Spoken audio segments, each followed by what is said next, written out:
अस्सलाम वालेकुम, मैं हूं हबीब अकरम और आप देख रहे हैं प्रोग्राम नुक्ता नज़र। मुजीबुर रहमान शामी साहब हमारे साथ मौजूद हैं और हस्बे मामूल सबसे पहले चलते हैं उन खबरों की तरफ जो आज हम अपने प्रोग्राम का मौजू बनाने जा रहे हैं।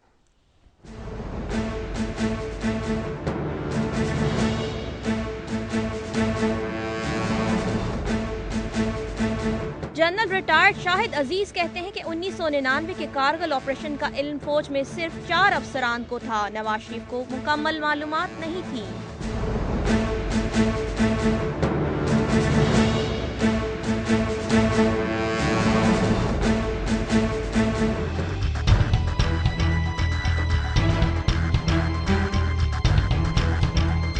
मुल्क में 3 साल के लिए गैर आईनी सेटअप लाने की कोशिश की जा रही है। रजा रब्बानी।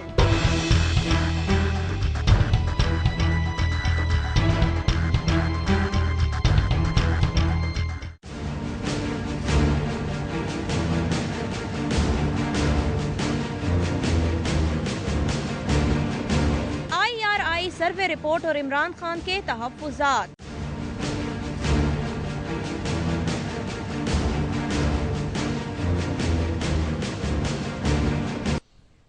नुक्ता नज़र में एक बार फिर खुश आमदेद। शामी साहब, आज लेफ्टिनेंट जनरल रिटायर्ड शाहिद अजीज साहब ने एकदम दोबारा वो पेंडोरा बॉक्स खोल दिया जिसके बारे में ख्याल था कि बंद हो चुका है। नहीं, बंद नहीं हुआ ये बॉक्स। अच्छा। तो खुलता रहेगा बार बार। अच्छा। और शाहिद अजीज साहब को पहली दफ़ा थोड़ी बोले हैं, इससे पहले भी बड़ी गुफ्तगू कर चुके हैं। और ये परवेज़ मुशर्रफ के बहुत करीबी लोगों में से थे, उनके रिश्तेदार हैं। अच्छा। हाँ, इनकी बेगम जो है उनकी अजीज़ा है। तो वो पर्सनल लॉयल्टी की परवेज़ मुशर्रफ साहब बड़ी कदर करते थे। ठीक है। उनकी रिश्तेदारी की वजह से और इनकी पर्सनल कमिटमेंट की वजह से उन्होंने इनको DGMO लगाया था, डायरेक्टर जनरल मिलिट्री ऑपरेशंस। ठीक है। यानी वहाँ ये मुतय्यन थे। और जब वो कू हुआ है, या बकरे बाकी रखा था, पहले चले आ रहे थे। जब ये कू हुआ है मुशर्रफ का, तो उस वक्त जो ऑपरेशन रूम था वो इन्हीं का कमरा था। ठीक है। इन्हीं से अहकामात जारी हुए, यही सारा निगरानी की गई।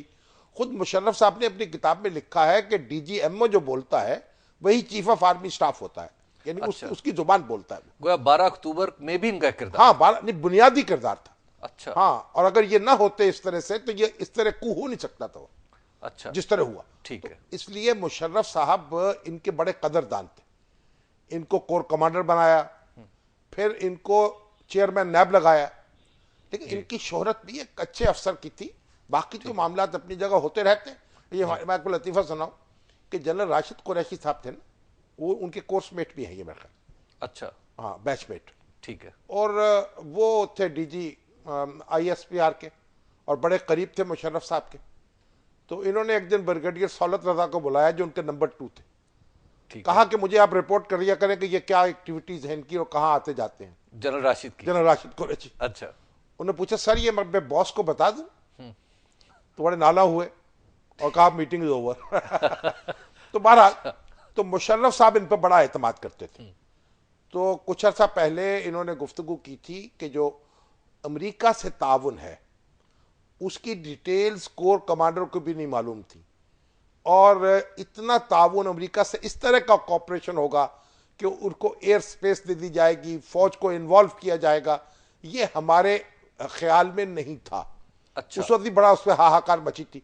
फिर कुछ वजाहतें वगैरह भी इन्होंने की। अब इन्होंने किताब लिखी है। ठीक है। जो चंद रोज में छपने वाली है। तो अब जैसे मुशर्रफ साहब ने किताब बेची थी ना वहां जाके अमेरिका में बड़ी धूमधाम से। हाँ। तो अब उन्होंने ये कारगिल पे ऊपर गुफ्तगू की है और उन्होंने कहा कि ये 4 आदमी जो है ना उनका किया धरा था। अच्छा। परवेज मुशर्रफ, जनरल अजीज, जनरल जावेद हसन जो वहां थे नदरन एरिया में, और जनरल महमूद जो ISA के चीफ थे। ठीक है। इन 4 के अलावा किसी को मालूम नहीं था कि वहां क्या हो रहा है। और फौज के जो कमांडर थे उनको भी नहीं पता था। आपको पता है एयर चीफ जो है वो भी कह चुके हमें पता नहीं था। तो ये, और नेवल चीफ जो उनको भी पता नहीं था। तो ये मुशर्रफ साहब की जो टोला था ना 4 का, उनका एक एडवेंचर था। ये जो समझिए मिस एडवेंचर था। अच्छा, लेकिन इसके बारे में नवाज शरीफ को नहीं पता, इसके बारे में कोर कमांडर्स को नहीं पता, इसके बारे में किसी को कुछ पता नहीं, तो शामी साहब इस पे तो फिर फौज को रिएक्ट नहीं करना चाहिए था? नहीं, फौज कैसे रिएक्ट करती? फौज तो एक फर्द वाहिद की मुट्ठी में होती है। डिसिप्लिन के नाम पर चीफ ऑफ आर्मी स्टाफ खुदा होता है। अच्छा, वो कहीं बस हमला करे, कहीं से रिट्रीट नहीं, करे। वो उसके सामने सब जवाब दे, वो किसी को जवाब दे ही नहीं है। यही तो मसला है जिसपे फौज को गौर करना चाहिए कि किस तरीके से वहां एक कलेक्टिव लीडरशिप जो है उसको डेवलप किया जाए। ठीक है। और जमाना जंग में तो इस तरह के इख्तियारात होने चाहिए कि आर्मी चीफ के एक इशारे पर जिसको चाहे वो बरतरफ कर दे, जिसको चाहे वो ट्रांसफर कर दे, लेकिन जमाना अमन में ऐसे इख्तियारात नहीं होने चाहिए। अच्छा शाम साहब, नवाज शरीफ को वो कहते हैं कि he was not fully in picture, इसका क्या मतलब है? उनका कहना यह है कि एक मीटिंग हुई तो उसमें जनरल किसी ने आकर उनको कहा कि भाई, नवाज शरीफ साहब ने पूछा जनरल परवेज मुशर्रफ से कि भाई फिर कश्मीर कब तक मिल जाएगा हमें। तो देखिए बात यह है कि एक बात समझिए, ये जो ऑपरेशन है ये ऑर्डर नहीं किया नवाज शरीफ ने। ठीक है। उनको इसकी कोई डिटेल का इल्म नहीं था। ये तो उनको ऐसी रिपोर्ट कर दी कि जनाब वहां को मुजाहिदीन की एक्टिविटी हो रही है और इसके नतीजे में ये होने वाला है। तो उनको इसकी डिटेल्स मालूम नहीं थी। लेकिन जब वो फिर इंटरसेप्ट हुई कॉल जी, जिसके बारे में मैंने एक बहुत बड़े जिम्मेदार फौजी अफसर से पूछा कि ये किसने इंटरसेप्ट की है, जो चाइना से जनरल अजीज से की, गुफ्तगू जी, थी, जनरल अजीज से और थी, जनरल परवेज मुशर्रफ की। जी। तो इंडिया ने कैसे इंटरसेप्ट कर ली? हमारे एक तजिया निगार ने यह कह दिया था कि चाइना ने वो इंटरसेप्ट करके तो दे दी इंडिया को या अमेरिका को। तो मैंने जब उनसे पूछा, एक बहुत जिम्मेदार आदमी थे, उन्होंने कहा ये तो तसव्वुर ही नहीं हो सकता ना कि चाइना जो है इस तरह की बात कर सकता है। ठीक है। उनका ख्याल था कि ये कॉल जो है इंडिया ने उसको इंटरसेप्ट किया है और शायद इंडियन एम्बेसी जो इस्लामाबाद में थी उसने इंटरसेप्ट किया। क्योंकि जब आप एयर पे बोल रहे होते हैं ना, मोबाइल टेलीफोन पे, तो फिर आप हवा के सुपुर्द होते हैं। ठीक है। जो जिसका बस चले जहां से चाहे कैच गाटी डाल ले, बीच में काठी से। डाल ले। जी। तो बहरहाल अब पर नवाज शरीफ साहब को इसकी ना डिटेल्स मालूम थी ना उन्होंने इसका ऑर्डर दिया। छोटी मोटी झलकी उनको दिखा के उनका दिल खुश कर दिया होगा। हाँ। और उनको बताया होगा कि जनाब कश्मीर तो हम पता कर लेंगे क्योंकि कारगिल से सप्लाई लाइन तोड़ देंगे और फिर खटाखट कश्मीर तक, श्रीनगर तक पहुंच जाएंगे। ठीक है। तो जब ऐसा मंजर नजर आए तो फिर हर एक का दिल जो है वो तो उछलता है ना, और सजदा शुक्र अदा करने को भी करता है। और नमाज 2 नफल पेशगी पढ़ सकता है आदमी। तो ये सारे काम हुए लेकिन उनको डिटेल्स मालूम नहीं थी। और ये हमारी बड़ी अजीब सूरत हाल है। ये जो ऑपरेशन जबराल्टर था ये किसने ऑर्डर किया ये हमें मालूम नहीं है। ये जो ऑपरेशन कारगिल है इसके जिम्मेदारों ने ये काम क्यों किया ये हमें मालूम नहीं है। इसका मकसद क्या था ये मालूम नहीं। उन्होंने कहा है ना जनरल जी कि इसका मकसद क्या था। हर ऑपरेशन का एक मकसद होता है, एक टारगेट होता है। शाम साहब, ये मालूम करना कि मेरी फौज क्या कर रही है ये चीफ एग्जीक्यूटिव की जिम्मेदारी नहीं? जिम्मेदारी है, लेकिन जज्बात ऐसे हो जाते हैं बाज़ औक़ात मुश्तइल, जब लोग समझे कि आपने इंडिया के खिलाफ बर्तरी हासिल कर ली है और बड़ा कारनामा सर अंजाम दे दिया है, तो चीफ एग्जीक्यूटिव बेचारा क्या करे? वो तो अगर कार्रवाई करेगा तो कहेंगे इंडिया से मिल गया ये तो जी। और खुद जो हमारे जनरल पर ये कुरैशी साहब थे, मुझसे बड़ी गुफ्तगू उनकी होती नहीं। कहे भाई वो देखिए बात ये है कि हमने फौजी मैदान में तो अपना काम कर दिया है। अच्छा। अब ये डिप्लोमेटिक फ्रंट पर हुकूमत की जिम्मेदारी है, अगर वो फेल हो जाए तो हम क्या करें? शाम साहब एक ब्रेक ले लेते हैं, उसके बाद गुफ्तगू यहीं से शुरू करते हैं और आगे बढ़ाते हैं कि कारगिल में और क्या हुआ था। आप देखते रहिए नुक्ता नज़र।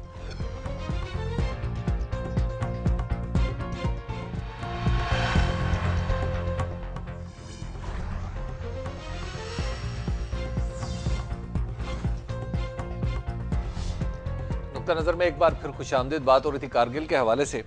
शाम साहब, एक ऐसे मौके पे जब एलओसी पे टेंशन है, एलओसी के हवाले से इंडियन मीडिया भी चिल्ला रहा है, हम लोग भी परेशान हैं, मुज़ाकरात भी जारी हैं, और ऐसे मौके पे ये इंकशाफ करना और एक दफ़ा रीटरेट करना कि आपकी फ़ौज जो है वो तो आउट ऑफ सिविलियन कंट्रोल है।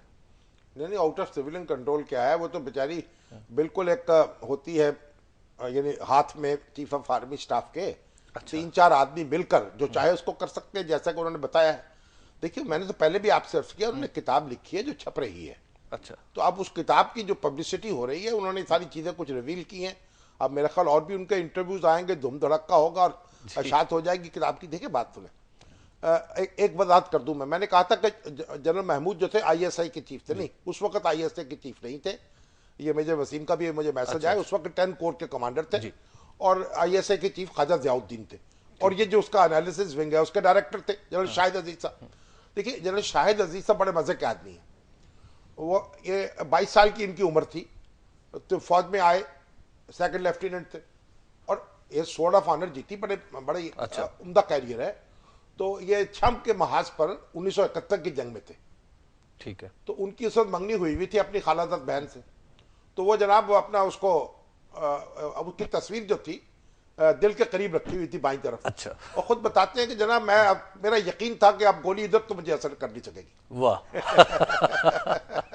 बहुत खूब। और हाँ एक और भी बताऊं, जिस वक्त ये हमारे एटमी धमाके हुए हैं उस वक्त भी ये DGMO थे और ये सारा इंतजाम इन्हीं का था। अच्छा। यानी साइंसदानों को पहुंचाना, सिक्योरिटी का इंतजाम, दूसरी सूरत हाल सब, तो यानी इंचार्ज थे उसके। ठीक है। तो इसको तमगा बसालत भी मिला इनको उस पर। ठीक है। तो वो कहते हैं कि जनाब जब जनरल जहांगीर करामत को इन्होंने इत्तला दी और वहां से इत्तला आई कि भाई सब चीज तैयार है, बताइए क्या हुक्म है, तो उन्होंने कहा बिस्मिल्लाह करें। अच्छा। और इन्होंने फिर ये अल्फाज दोहराए बिस्मिल्लाह करें और बटन दबा दिया गया। बहुत। तो पाकिस्तान का जो एटमी धमाका है उसको जो इजाजत मिली है बटन दबाने की, तो बिस्मिल्लाह करें से। ठीक है, लेकिन बिस्मिल्लाह रावलपिंडी से हुई थी। रावलपिंडी से और फिर इनको हुई और इन्होंने आगे की। जी शम साहब, वैसे नवाज शरीफ को या किसी और किरदार को इसका फायदा या नुकसान पहुंचता है इस वक्त इन सारी गुफ्तगू से? नहीं, अब ये तारीख के वाकयात हैं। देखिए असल जो बात हमें बार बार देखने की है कि फौज जो हमारी है ना, जब वो इख्तदार में होती है, जिसे वो कहते थे यूनिटी ऑफ कमांड, तो उसके लिए मसाइल पैदा होते हैं। फौज का हकीकी किरदार ये है कि वो अपनी जिम्मेदारियां अदा करती रहे और सियासत से उसको दूर रखा जाए, बल्कि मैं तो ये कहूंगा उसको मजबूर ना किया जाए कि वो सियासत में मुदाखलत करे। ठीक है। मैं तो ये समझता हूँ बाद औक़ात उसे मजबूर किया गया, धकेला गया। अच्छा। तो ये अहले सियासत की भी जिम्मेदारी है और खुद अहले जो हमारे वो सिपाह हैं उनकी भी जिम्मेदारी है। लेकिन अहले सियासत खुल के कह रहे हैं कि आप तो हमारे खिलाफ तो साजिश हो रही है एक ऐसा सेटअप लाने की जो निगरान भी हो और 3 साल भी चले और टेक्नोक्रेट भी हो। देखिए वो रजा रब्बानी साहब ने फरमाया है जी। और इसको आप मिला के पढ़ लीजिए वो उनके खत से। जो अच्छा। चेयरमैन नैब है फसी बुखारी साहब, जी बिल्कुल, उनको भी कुछ ऐसी ही बू नजर आ रही है इसमें। जी। असल में बात ये, जो गुनाहगार होता है ना उसका दिल बड़ा धड़कता रहता है। ठीक है। रात को अब जब लेटता है तो वो गुनाह इर्द गिर्द इकट्ठे हो जाते हैं और फिर बहुत हर वक्त ख्याल आता है पता नहीं मेरा क्या बनने वाला है। तो ये जो हमारी हुकूमतें हैं ना, इनके जो नामा आमाल है वो भी तो इनके सामने है ना। अब जो हमारी वफाकी हुकूमत है, जो पीपल्स पार्टी है, उन्होंने किया क्या है 5 साल में? लोगों के मसाइल के हवाले से देखे आप, रोज एक करप्शन का स्कैंडल, एक उसका स्कैंडल। तो वो तो आप उनको तो जो आपकी वो है ना, आपकी जुल्फ, किसी की जुल्फ देखते हैं वो भी सांप नजर आता है। तो हर आपको रस्सी भी सांप नजर आती है। वो कहते हैं दूध जो है ना उनका जला छाछ भी फूंक, तो इनको तो हर छाछ भी दूध नजर आती है। ठीक है। तो बात यह है कि ये अगर ये सारे मामलात दुरुस्त हों, सियासतदान मामलात को अपने हाथ में रखें, एक दूसरे के साथ ताउन करें और एक दूसरे के साथ यानी उनको इतना धक्का ना दे एक दूसरे को, तो ये फिर इनके हाथ में ही रहेंगे। अब देखिए इकोनॉमी का क्या हाल है इस वक्त। तो आपको जो बरतानिया का वो हाई कमिश्नर है, उसने जनाब कैसे पाकिस्तान की उसके ऊपर तबसरे किए हैं बिल्कुल, और कहा कि तो मजबूत हुकूमत चाहिए। और बैनुल-अक़वामी ताकतें भी ये सोच रही होंगी, खुदपुश हो रही होगी कि पाकिस्तान में क्या बनेगा। भी देखिए सऊदी अरब का जो अखबार है अरब न्यूज, उसमें मजमून छपा है कि पाकिस्तान को जितने भी पैसे दे दिए जाए उसका फायदा क्या है। $2 अरब अमेरिका दे रहा है, उसका क्या नतीजा निकला है। तो अब इस तरह की बातें होने लगी हैं या हो रही हैं, तो खुद हमें भी तो गौर करना चाहिए ना। नहीं तो इसका मतलब है कि हम टेक्नोक्रेट गवर्नमेंट ले आए 3 साल के लिए? नहीं, टेक्नोक्रेट गवर्नमेंट जो है लाई तो जा सकती है। अच्छा। हाँ, लेकिन उसको बाकी कौन रखेगा? हाँ, जब तक उसे सियासी सपोर्ट ना मिले वो कायम नहीं रह सकती। खला में हुकूमतें कायम नहीं रहती। अच्छा। सिर्फ सुप्रीम कोर्ट की मोहर लगाने से, खुदा ना खास्ता, अभी तो मैं बदगुमानी नहीं करता जी, लेकिन अगर ऐसा मसला भी आ जाए तो ये काम नहीं हो सकता कि हुकूमत चलती रहे जब तक सियासी अनासर में से एक बड़ी ताकत उसके पीछे ना हो। इस वक्त क्या ऐसा इम्कान है कि कोई ताकत फिलहाल नजर नहीं आता, लेकिन उनको ये डरे हुए हैं। ताहिरुल कादरी साहब के बारे में क्या? नहीं, ताहिरुल कादरी साहब जो हैं उनको तो अब उनके हाल पे छोड़िए, क्योंकि वो जाने परवेज अख्तर साहब जाने, चौधरी शुजात साहब जाने। देखिए बात यह है, अब ये मुस्लिम लीग नून और पीपल्स पार्टी इनकी जो कोशिश है वो ये है कि ऐसा आ जाए वजीर आजम निगरान जो किसी दूसरे के कहने में न चले। ठीक है। इसलिए बार बार नजर जाती है महमूद अचकजई पर। कोई ऐसा आदमी हो जो डट के खड़ा हो जाए, ठीक है, कहे मैं तो इलेक्शन कराऊंगा। लेकिन आज तो हुसैन हारून का भी नाम चलने लगा आज तो। नहीं, हुसैन हारून भी एक माकूल शख्स है, वहां तो अमेरिका में रहे, हमारे यूएनओ में जी। हमारे मुस्तकिल मंदूब थे, लेकिन वो उस तरह के नहीं है। वो सूरत चट्टान नहीं खड़े होंगे। इनको तो चट्टान चाहिए ना, तभी तो इनके खौफ से निजात मिलेगी।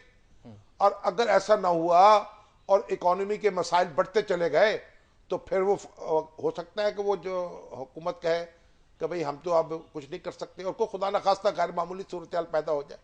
तो रजा रबानी साहब खुद तो चले गए मनीला, और जाते जाते वो एक ये बयान जारी कर गए हैं कि इंटरव्यू दे गए हैं, या अखबार नवीसों से बातें कर गए। बिल्कुल। तो मेरा जाती ख्याल तो ये है कि डरे ना, ये खौफ से निकले और आपस में खलूस दिल के साथ कोई मजबूत आदमी निगरान वजीर आजम ले आए।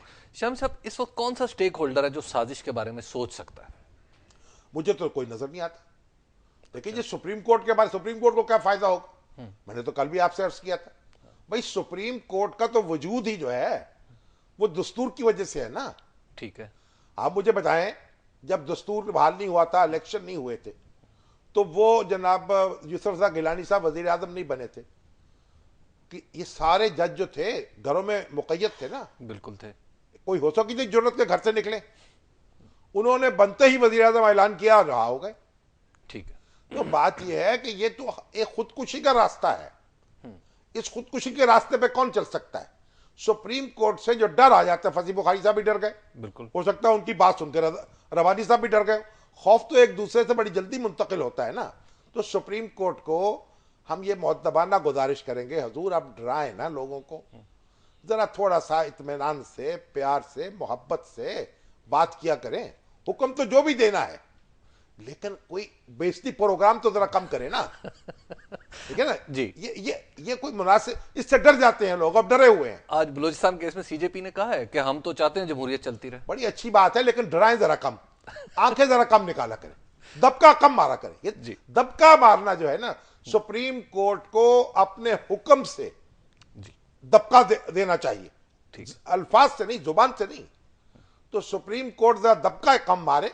और ये जो हमारे अफसर आ जाते हैं, इनको को उठक बैठक आ रही, हाजिर हो जाओ, ये कर लो, ये परेशान है सारे।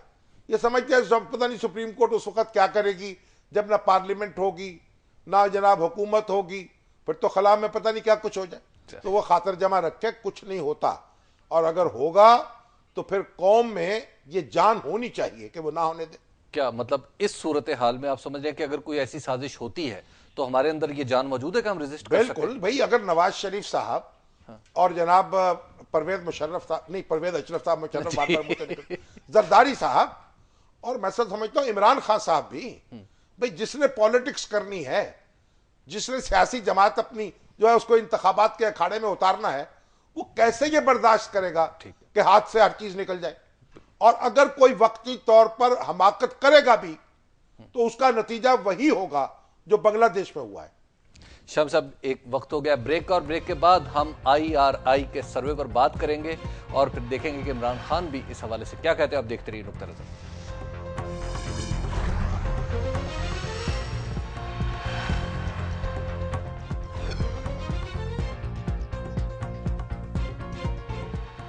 नुक्ता नज़र में एक बार फिर खुश आमदेद। IRI का सर्वे है जिसमें सबसे मकबूल जमात दिखाया गया है PMLN को। इसके ऊपर खासी तनकीद हो रही है। इस सर्वे को शामी साहब, आपका क्या ख्याल है, इसको रियलिस्टिकली हमें देखना चाहिए? ये तो कहते हैं 1.4% प्लस माइनस की एरर है बस। इंटरनेशनल रिपब्लिकन इंस्टीट्यूट, जी, ये रिपब्लिकन पार्टी वालों का है। बड़े इसके सर्वे होते रहते हैं, जिसके हक में आ जाता है बहुत बगले में जाता है, ठीक है, और जिसके खिलाफ आ जाता है वो फिर बसोरता है। अच्छा, देखिए अभी जो इसका सर्वे है उसके कह रहे हैं कि पंजाब में मुस्लिम लीग नून ने गेन किया है, ठीक है, और उसकी जो हमायत है वो हो गई है 32%। जी, उसकी हमायत सर जो पंजाब में है वो 49% पे चली गई। 49% जी, पंजाब में। और जो आपकी PTI है उसकी हमायत कदर कम हुई है। और पीपल्स पार्टी जो है उसकी हमायत भी कम हुई है। अच्छा, मगर पंजाब की सूरत है जी, इसमें मुस्लिम लीग नून लीड कर रही है। ठीक है। जो खैबर पख्तूनख्वा है उसमें पीटीआई लीड कर रही है। जी बिल्कुल। अगरचे उसकी जो पॉपुलैरिटी में कमी हुई है। और बड़ी दिलचस्प बात यह है कि बलूचिस्तान में पीपल्स पार्टी ने गेन किया, वो लीड कर रही है। इंटरेस्टिंग। ठीक है ना जी और पीटीआई उसके शाना बशाना है। जी। और सिंध में ये जो मुस्लिम लीग की सपोर्ट तो काबिल जिक्र नहीं है अभी तक, लेकिन जो पीपल्स पार्टी है उसकी सपोर्ट में कमी हुई है 7%, मगर अभी भी वो लीड कर रही है, 32% उसकी सपोर्ट है। बिल्कुल। और एमक्यूएम जो है वो 11% से 16% चली गई है, उसने अपनी हमायत में इजाफा कर लिया। ठीक है। तो अब ये सर्वे जो है इतना, जो कुछ भी कहें आप, एक अंदाजा ही होता है। अभी बहुत से मामलात हैं, इलेक्शन कैंपेन चलेगी, फिर लोग क्या क्या किस तरीके से उसको आगे बढ़ाएंगे, क्या मामलात होंगे उसको भी देखना पड़ेगा, कैंडिडेट्स कौन से आएंगे। लेकिन ये बात तो माननी पड़ेगी कि पंजाब में मुस्लिम लीग नून ने अपनी पोजीशन को मुस्तहकम किया है। लेकिन शाम साहब, मेथोडोलॉजी जो इसके 5000 लोगों को आप इंटरव्यू ऐसे ही करके होता है, देखें जितने भी जज कर सकते हैं। नहीं, इंटरव्यू नहीं करते, वो एक सिस्टम है, एक साइंटिफिक तरीका है और पूरी दुनिया में सर्वे जो है वो ऐसे ही होते हैं। अच्छा। और 2000 का, कोई 4000 का, कोई 5000 का, जैसे देग होती है ना, हाँ। उसमें से एक चावल निकाल के देखते हैं ना आप, ठीक पक है। गया तो पूरी देग पकी होती है। अच्छा, अगर इस पे एक लॉजिकल एतराज इमरान खान साहब हाँ, ने इमरान खान साहब ने एक एतराज किया था, सुनाए उनकी जुबान से क्या जी, कहते हैं। इमरान खान साहब का जरा एतराज सुनाएं कि वो क्या कहते हैं इस सर्वे के हवाले से। IRI है, इन्होंने एक जो लोकल कंपनी, अमेरिकन कंपनियां IRI, उन्होंने जो लोकल कंपनी हायर की है उसके अंदर उन्होंने उस आईपोर, लोकल कंपनी का नाम है IPOR, आईपोर। एक अजीब चीज़ ये है कि आईपोर को नून लीग ने भी हायर किया हुआ है सर्वे के लिए। ये सारी दुनिया में इसको कहते हैं कॉन्फ्लिक्ट ऑफ इंटरेस्ट। और दूसरी चीज़ कि क्या ये किसी दुनिया के अंदर सर्वे की कितनी क्रेडिबिलिटी होगी अगर जो लोकल पार्टनर है वो किसी और पॉलिटिकल पार्टी ने जिसको हायर किया हुआ है और उसी का वो पार्टी का एक अजीब तरह से उसका ग्राफ भी ऊपर जाना शुरू हो गया। बड़ी जी, आपने सुना इमरान खान साहब। शामी साहब, अब देखें, ये तो लॉजिकल बात एक नजर आ रही एतराज है। तो बड़ा वैलिड है कि जो कंपनी IRI के लिए, लोकल कंपनी ये सर्विस कंडक्ट करती है, उसको मुस्लिम लीग नून ने भी हायर किया हुआ है अपने सर्विस के लिए। हाँ। अगर ये बात इसी तरीके से है तो फिर तो इसकी ये जो सर्वे है, ये पोल है, इसकी क्रेडिबिलिटी के बारे में सवालात पैदा हो जाते हैं। इसकी सदाकत ही पूरी की पूरी आप देखें। और वो जो कंपनी है उसको अव्वलन तो ये गैर जिम्मेदारी का काम करना नहीं चाहिए था। अगर वो मुस्लिम लीग नून के लिए काम कर रही थी तो उसको IRI वालों से माजरत कर देनी चाहिए थी। ठीक बात है। और अगर वो IRI के लिए काम कर रही थी तो मुस्लिम लीग नून से माजरत कर देनी या चाहिए। सर्वे में ये बात वाजे कर देनी चाहिए कि कम से नहीं, कम। किसी पार्टी दूसरी के साथ एफिलिएट होना ही नहीं चाहिए उसको। ना उसको ये जिम्मेदारी लेनी चाहिए PTI की, ना पीपल्स पार्टी की, ना किसी दूसरी जमात की। ठीक है। तो उससे ऑब्जेक्टिविटी मुतासर होती है। और इस लिहाज से जो फिर सर्वे है, इसकी जो नतायज है उसके बारे में सवालात पैदा हो सकते हैं, जो पैदा कर दिए गए जी। अब अगर मुस्लिम लीग नून के कोई साहब, परवेज रशीद साहब या कोई और साहब अगर सुन रहे हों, इस पर कोई गुफ्तगू करना चाहे तो हमसे राब्ता कायम कर सकते हैं। शामी साहब, नजर बज़ाहिर जो है इमरान खान का एतराज जो है वजनी है। अच्छा शामी साहब, ये एक बात क्यों हो रही है मुसलसल के पीपल्स पार्टी जो है वो हर सर्वे में नीचे की तरफ जाती हुई नजर आती है, उसको एक पीपल्स पार्टी तो फिर नीचे जो जा रही है ना, असल में पीपल्स पार्टी यहाँ डिपेंड कर रही है उम्मीदवारों पर। मुस्लिम लीग काफ भी उम्मीदवारों पर डिपेंड कर रही है। उनका ख्याल ये है कि जो दही इलाके हैं उनमें मजबूत उम्मीदवार जो है वो काउंट करेंगे। ठीक है। इसलिए आप देखिए कि कई उम्मीदवार मजबूत जो है टूट के उनके पास आए हैं। अभी राजा अफजल के पूरी फैमिली उधर आ गई है जेलम में। वहां खोसा साहब का जो बेटा है सैफुद्दीन खोसा, अगरचे वो समधी है उसका आयतुल्ला दुर्रानी का, और खोसा साहब से उसके पुराने इख्तलाफात चले आ रहे थे अपने बाप से और भाइयों से, और इसके बावजूद बहरहाल उसकी एक हैसियत तो है, सरदार ना सही सरदार का बेटा भी है। और मैंने तो सुना है कि उसके जो आम लोगों से वो उसके रिश्ते नाते ज्यादा है, क्योंकि वो सरदारीपन नहीं है उसमें जी। एक अवामी शख्सियत भी उसकी है, लोगों ने मुझे बताया वहां के रहने वालों। बहरहाल तो ये भी एक नया आदमी मिल गया उनको, और भी कोशिश हो रही है तो फैमिलीज को तोड़ा जाए। और देखिए महमूद अहमद जो है मखदूम हमारे जी, उन्होंने भी अपने बेटे सारे सुपुर्द कर दिए कुर्बानगाह में पीपल्स पार्टी।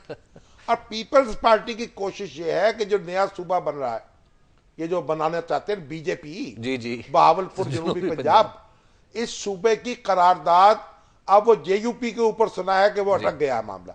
ठीक वो है। 8 आदमी अगर जेयूपी के इसको सपोर्ट कर दें तो पीपल्स पार्टी कौमी असेंबली में और सेनेट में 2/3 अक्सरियत से इसको मंजूर करा देगी। ठीक, उसके बाद ये पंजाब की असेंबली के सपोर्ट हो जाएगा मामला और फिर धमा चौकड़ी मचेगी। तो जनूबी पंजाब पीपल्स पार्टी चाहती है कि मुस्लिम लीग नून को कर्टेल कर दे जितना हो सकता है, ठीक, उसको एक महदूद कर दे छोटे इलाके में निस्बतन। शामी साहब, इस सर्वे में एक और सवाल ज़हन में आता है, वो ये है कि जमात इस्लामी का कहीं जिक्र नहीं है।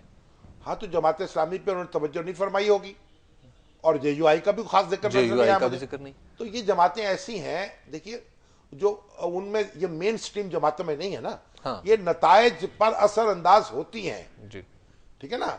और लेकिन इनकी ऐसी मेन स्ट्रीम हैसियत नहीं है कि इन्होंने जीतना है या हारना है। इन्होंने जितवाना है या हरवाना है, उसमें रोल अदा कर सकती हैं ये। और एक बात और बताओ, जेयूआई जो है उसके अपने पॉकेट्स हैं, उन पॉकेट्स में वो जीतती है। अगर आपके फर्ज कीजिए 16% वोट है और वो फैले हुए हैं पूरे मुल्क में, तो आप कोई सीट नहीं जीत पाएंगे।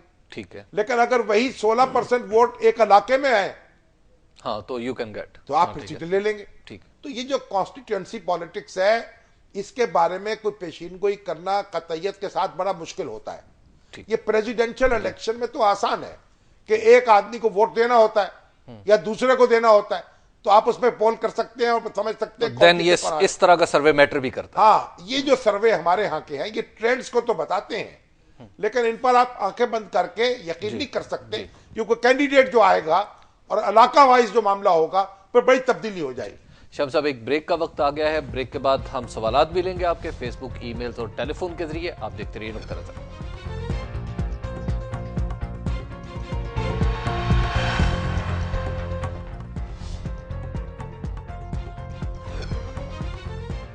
नुक्ता नज़र में एक बार फिर खुशामदीद। ये सेगमेंट है आपके सवालात का और सबसे पहले हमारे साथ सरगोदा से मौजूद हैं डॉक्टर हुसैन अहमद प्राचा साहब।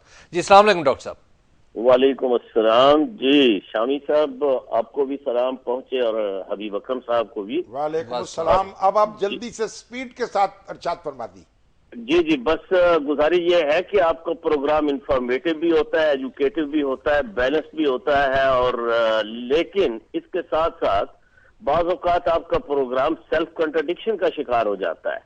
अच्छा। एक तरफ कल आप अदालत को सब्र की तलकीन कर रहे थे और उसके साथ साथ आप मीडिया को भी कह रहे थे कि वो बहुत हाइपर हो जाता है और फौरी तौर पर स्टोरी जो है वो उसको लेके तो बुलंदियों की तरफ जो है उड़ना शुरू कर देता है। और उसके साथ ही आपने खुद ये कि अदालत से पहले, अदालत के फैसले से पहले आपने अपना अदालती फैसला सुना दिया और वो फैसला आपने ये सुनाया कि आपको तो ये कामरान फैसल साहब का कत्ल नहीं खुदकुशी महसूस होती है। और उसके साथ साथ जनाब आपने चेयरमैन नैब फसी बुखारी साहब की वकालत के भी फराइज अंजाम दिए। चलिए माशाल्लाह। अब आप अच्छा चलिए अब आपसे निपटते हैं। जी, पहली बात यह है कि मैंने ये अर्ज किया था कि कामरान फैसल के बारे में जो अब हकायक आ रहे हैं, जो उनका पस मंजर आ रहा है, उससे ये शुबा कवी हो गया है कि ये खुदकुशी हो सकती है अब तक की मालूमात के मुताबिक। बाकी तो ये है कि जाहिर है कि अदालत किस नतीजे पर पहुंचेगी या उस जो इन्वेस्टिगेट करने वाली टीमें हैं वो किस नतीजे पे पहुंचेंगी, तो फिर उसके बाद देखेंगे। अदालत ने तफ्तीश नहीं करनी होती, उसने फैसला करना होता है। अगर अदालत तफ्तीश करने पर लग जाए तो फिर फैसला कौन करेगा? उस तफ्तीश का नतीजा भी तो अदालत के सामने आना है ना। दूसरी बात यह है कि फसी बुखारी साहब की वकालत मैंने बिल्कुल नहीं की। मैंने ये कहा कि एक अच्छी शोहरत के शरीफ आदमी हैं और नैब में आके फंस गए हैं, अब प्रेशर भी उनके ऊपर है। और देखिए, हर शख्स के अपने इख्तियारात भी हैं।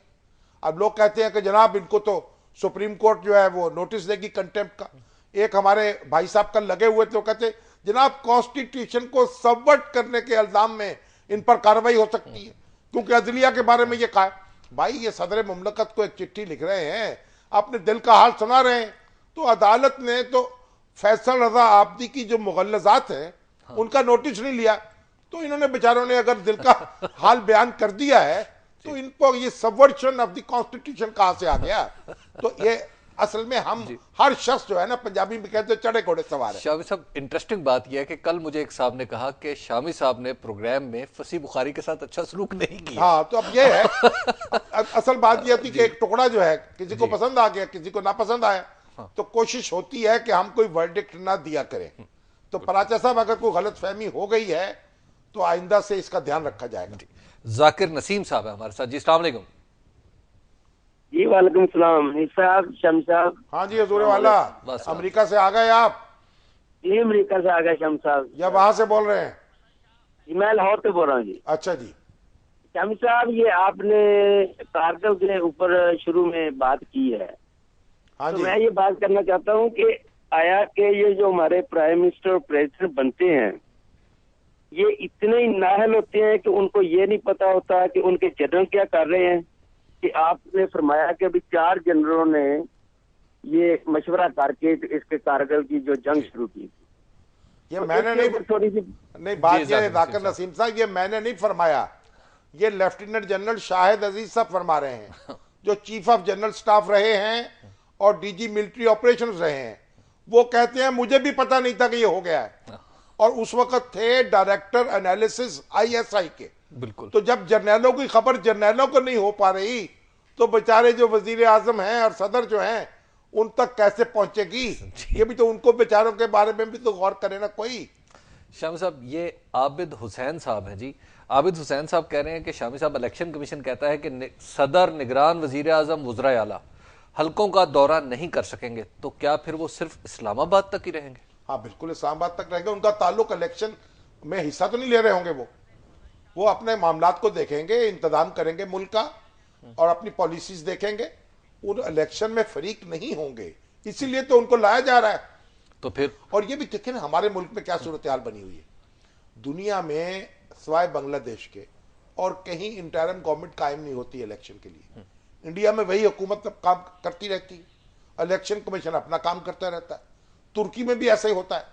लेकिन पाकिस्तान में इंटरिम गवर्नमेंट कायम करने के पर पहुंचे है ना हम, कि होनी चाहिए।